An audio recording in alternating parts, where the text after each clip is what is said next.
You'd think everything's all right in the world when you're walking around Washington, D.C., where the name of the game is federal government, because the whole machine is oiled with someone else's money.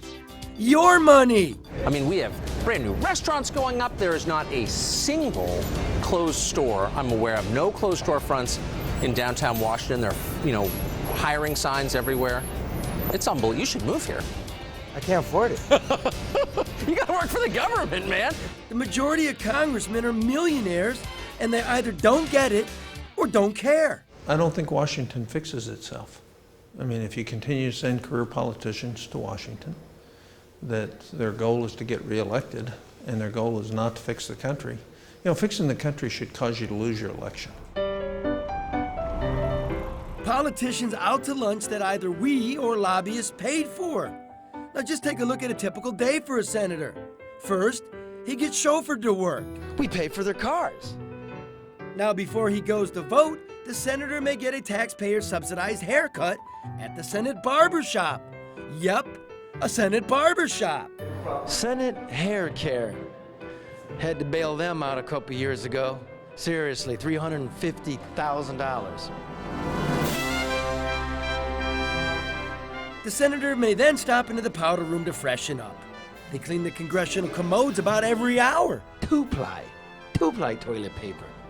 In a depression. Well, you don't want the dear senator's bums to be chafed, do you now? Brass trash cans? I suppose. I mean, the senator probably did have his lips on that. Of course, it would be in a brass trash can. I don't like it. Look here. It's the public subsidized gift shop. Loses money, but hell, the United States Senator robe. So that must be worth it. Now, we don't want our senator exerting himself on the way to voting to waste our money. So we bought him a choo-choo train. I'm good, how are you?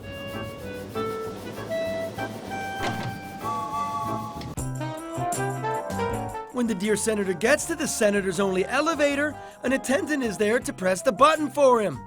That attendant costs you and me about $250,000 a year. Hey, Senator.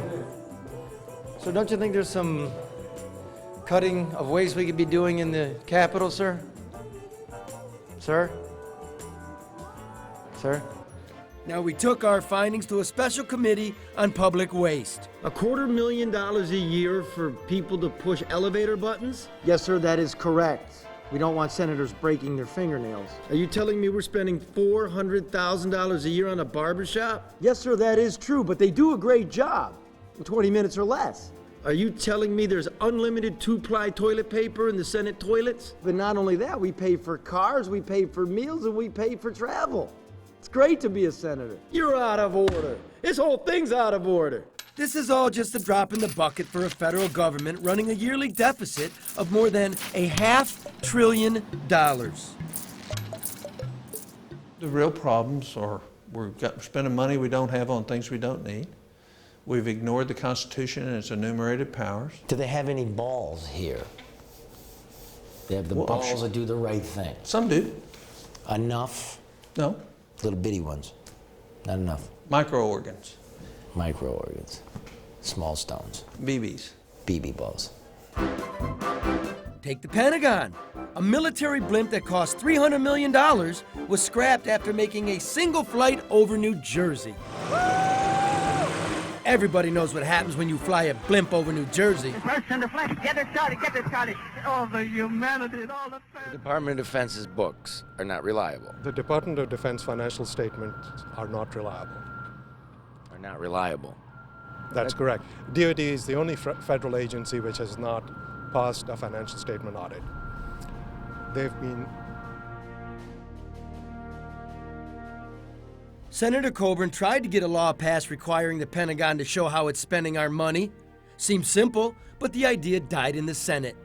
And the Senate is controlled by Senator Harry Reid of Nevada, who's made millions of dollars while drawing a public paycheck. Coburn compared Reid to a human orifice last year. Then a frustrated Coburn announced he's quitting the Senate at the end of the year. Now, before he rides off into the sunset, I asked Senator Coburn to tell me exactly how big of an orifice he thinks Senator Reid actually is. Harry Reid, remember, Called him an a-hole. Just a little bit of an a-hole or a big, gigantic a-hole? I'm not going there. I've been there already. Positions deserve respect. Individuals don't always live up to that, but it doesn't give us a right to minimize the position. Okay, we won't call him a senator, but I'm gonna assume it's a big a-hole. Thank you, sir. You're welcome.